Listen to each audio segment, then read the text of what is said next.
I'm Logan Crawford, and right now on Spotlight TV, we're exploring the transformative power of education with Brenda Bayly Buckley. She's the author of a remarkable book. It is called Scaling the Math Achievement Ladder, Teachers Leading the Way to the Top. Brenda, alongside her co-author, present a groundbreaking method that not only aims to make math a subject of success for all students, but to also instill a genuine love for it. We're delighted to have this very talented author join us here today on Spotlight, and we ask viewers like you to support writers like her by subscribing to our channel and by purchasing her wonderful book. The links are below this interview. Brenda, great to see you here today on Spotlight. Thank you. Thank you very much. I'm happy to have the opportunity. Oh, we're happy to have you on the show. Like I said, I could have used you decades ago, maybe in geometry class. You know what I got on my geometry regents? What you know what my score was? It was a 22. 22? Yeah.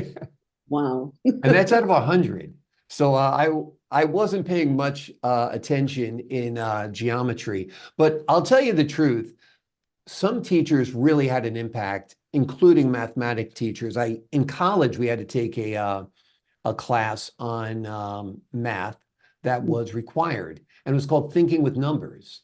And it sounded like it was ridiculous, but it actually changed the way I perceived numbers. And it was great. Like the guy said, if somebody asks you for 3 times 9, just think of 10 and take away 1. Just little simple things to make math easy. And there are some tricks to demystify it. Is that part of the process, demystifying what can be, nerve-wracking to some? I think so. I think there's a great deal of that in there. And our primary premise is to really improve a student's self-concept and encourage him so that he has faith in his ability to succeed. That's a major part of the overall philosophy. Yeah. Tell us a little bit about your book. What will folks inside it find, and who is it for? Is it for parents? Is it for educators? Is it for both? It's for teachers. Teachers.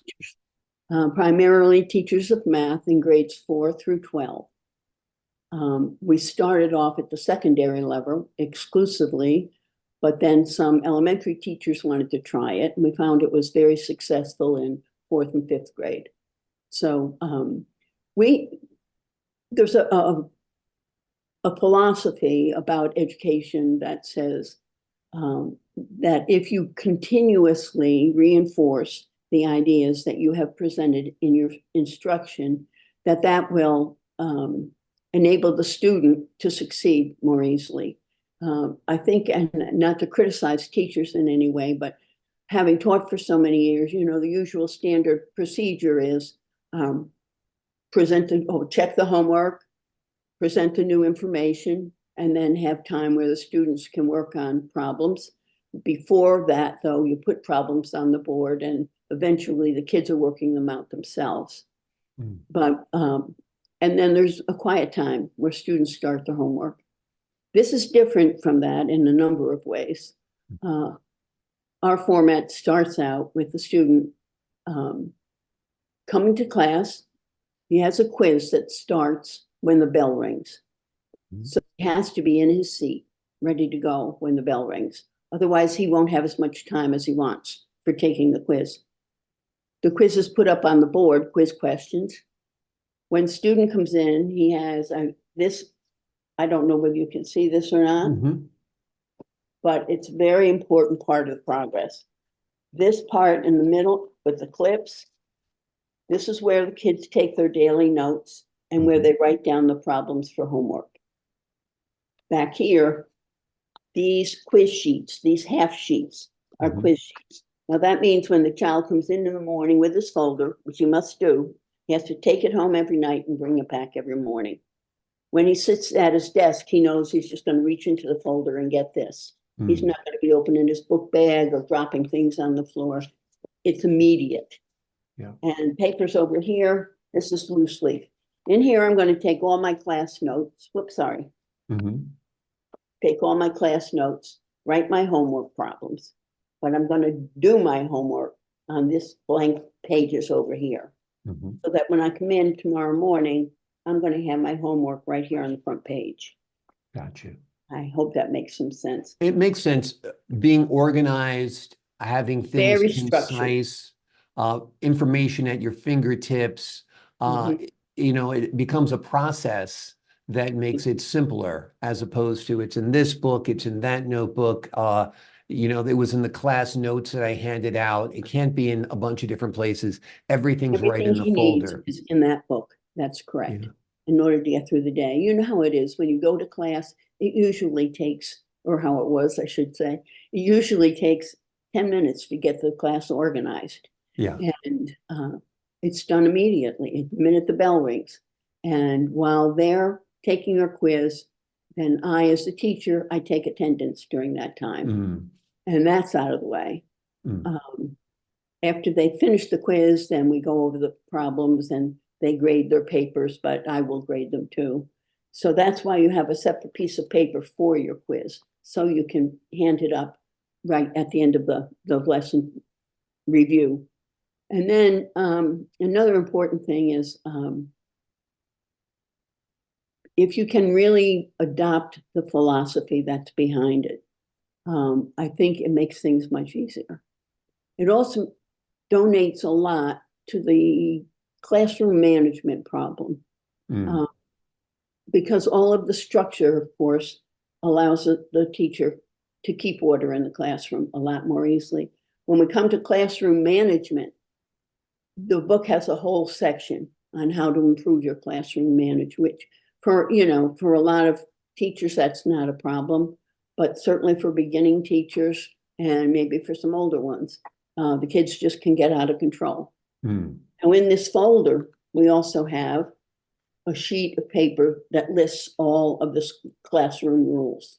Mm. So the student sees that list of paper every day and knows what it's expected of him. He's not to ever show disrespect, not just for the teacher, but for all of his classmates. No, no getting out of your seat, period, unless the teacher gives you permission. There are a number of things like that that they know, and it shows in the books the steps that will be taken. If you do this once, if you do it twice, if you do it 3 times, and how it stacks up and leading up to where you may have to be excused from the room. But in the working order, it just is never that much of a problem. The kids look at the rules, they know what they're supposed to do. They certainly don't ever talk while the teacher's talking, but there's a lot of rules too for the teacher. She has to be very consistent in the way she reinforces the rules in the classroom. And she doesn't overlook it one day because, she feels great today and I'm just going to let that go. And next day comes in kind of grumpy and so makes everybody hold it right to the wire. I think that's important. Now, what I'm telling you about is more the impact and the process, but the philosophy behind it is, I'll tell you how we wrote the book, or how we came to write the book. Actually, Bernadette Jackson is really the driving force, but she's not well enough today, so I'm appearing on my own. But she's a very important co-author. I think she really created the method more than I when we wrote the book together. I had taught English and math, so I had some skills I could bring. I got my bachelor's degree at SUNY at Cortland, New York. And then I got my PhD down here in Florida for curriculum development. Bernadette taught math class for more than 30 years. She also graduated from Cortland. So the combination of, when I went into administration, I did a lot of training with the counselors and also with people who were developing curriculum in the schools and training them on different things. So I had a good sense of what curriculum was about and how important it was. The biggest motivator here, I think, about 1983, just about 50 years ago, A Nation at Risk was published by a very sophisticated research team that wanted to examine public education in the United States. When they did that, they found that we did not compare well or compete well with other countries. And so they made a list of 4 or 5 things that they recommended be implemented. Those 4 or 5 things were higher standards for teachers in order to be certified, higher standards for students, and particularly additional classes at the high school level. There was also an emphasis that we needed to expand on the amount of classroom time and the amount of homework time. But 50 years later, we have, unfortunately, not implemented any of those recommendations. Oh, and one was teacher salaries. I almost left that out. And all of the political activity that's occurred over the last 50 years has been very damaging to public education. What we have heard about, rather than the things that were recommended, we've been inundated with choice, charter schools, and now we have vouchers. And in Florida, and I know it's true in other states, they put money aside to pay for the vouchers and scholarships for private and religious schools if the students want. Originally, we provided that just for lower socioeconomic kids, but now it's free to everyone. What it seems is that there's an effort to completely mismanage public school, and that's a big thing. Public schools were designed along a very specific set of rules, and I think it was Benjamin Franklin that said that the only way we can have an effective democracy is if every citizen gets the same information in a public forum, and that information will reinforce the importance of maintaining a democracy. So I think that was a lot of our motivation. And there was another study we looked at that said that in China, if teachers are not doing well, that is, if their students are not doing well, then they say it's because they don't have instructional strategies, materials that are effective enough. But in the United States, teachers say, he wasn't prepared when he came to my class.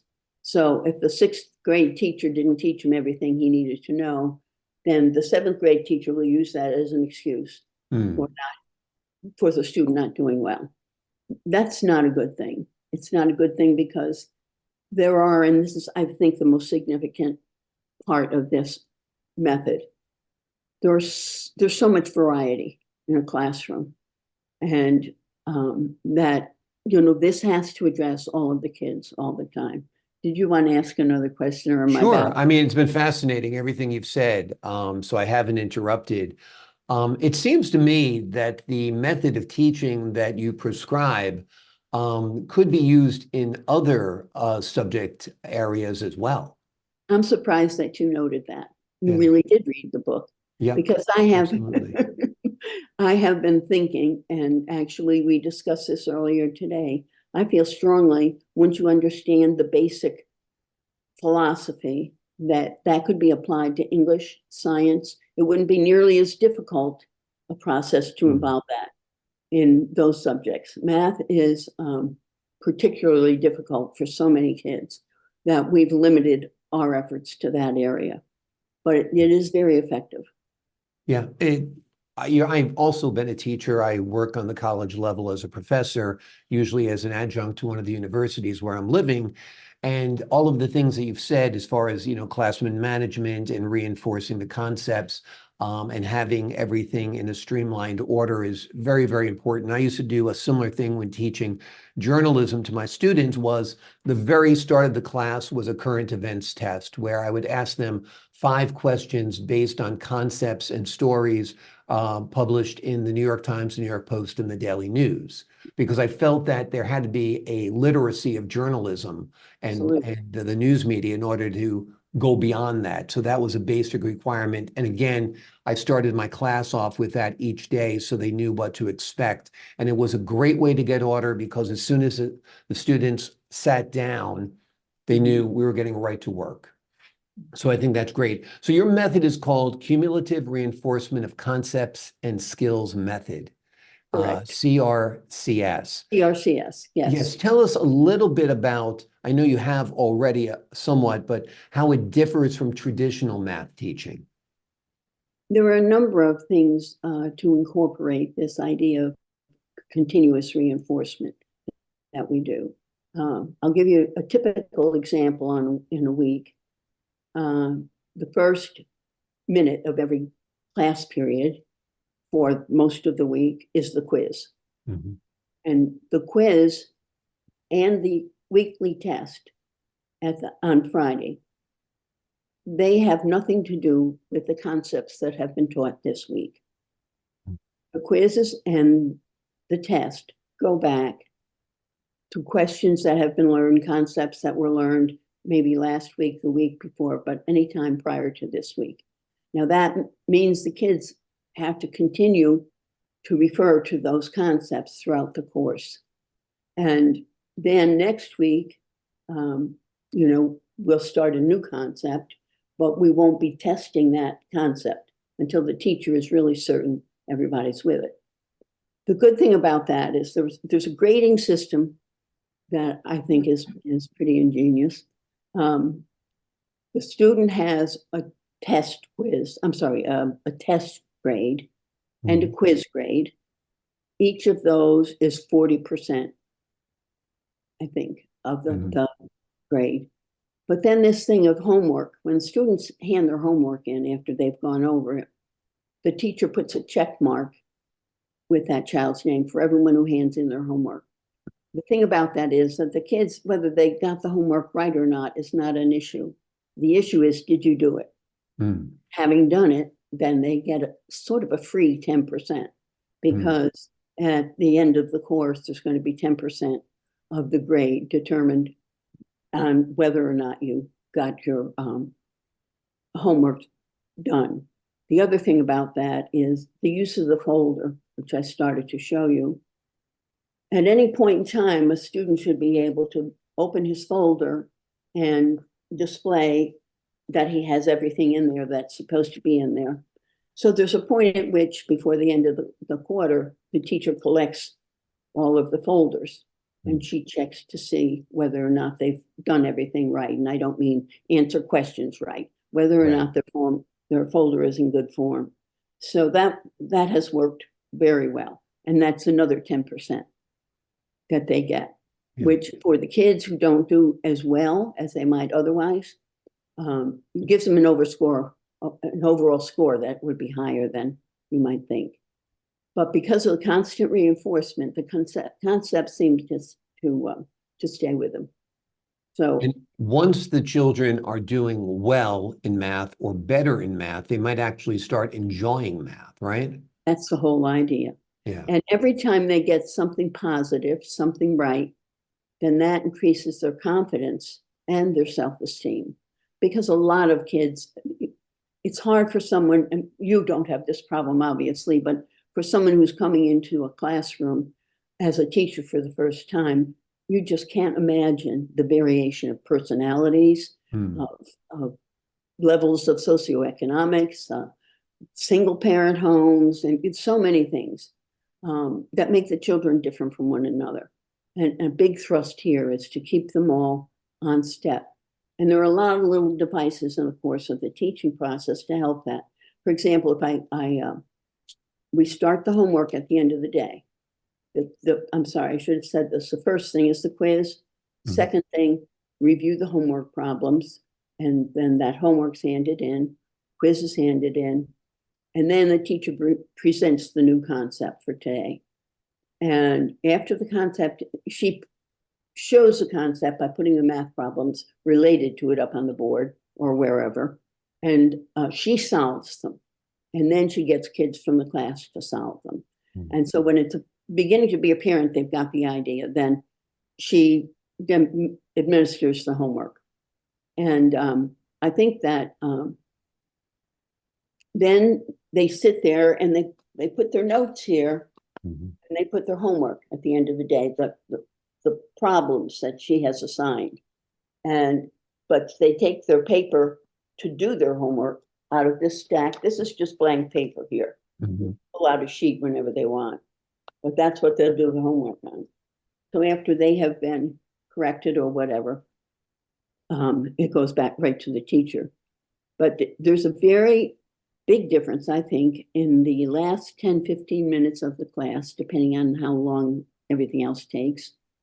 When the students are working on their problems for tonight's homework, often the teacher takes that time to go sit at the desk and record things or whatever. It's a very, very important part of this process that the teacher be ready to work and wander around the room and give instruction for anyone who's having any difficulty with the problems. And the ones who are not having difficulty, the teacher always has a set of worksheets on her desk so that if the better students, brighter students finish the work right away, then she gives them a worksheet that they have to do. That avoids a lot of the disruption. It really helps with classroom management a lot. But when the students get this free 20%, I guess I'll say, and they're finding more and more that they can succeed on the quizzes, then it really does increase their self-confidence. Yeah. It makes a much better class atmosphere. Exactly. Once they realize they can do it, they'll feel better about doing it. They'll want to do it and they'll want to participate in the class, which is good for, the disruptive student, the kid who's distracted, the kid who's not math oriented or whatever it might be. Let's talk a little bit about technology. What role do you believe technology should play in math education according to the principles that you outlined in your book? Well, I think a teacher needs to be prepared to present their information on the assumption or the understanding that a lot of the children don't have a computer at home. And that has become less and less of a problem as we've come along because everybody realizes how much easier things will be to the extent that the kids can handle the computers. But you always have to make allowance for those people who can't do it. And so, can't access a computer. It's not as much of a problem as it probably was 10 or 15 years ago. Right.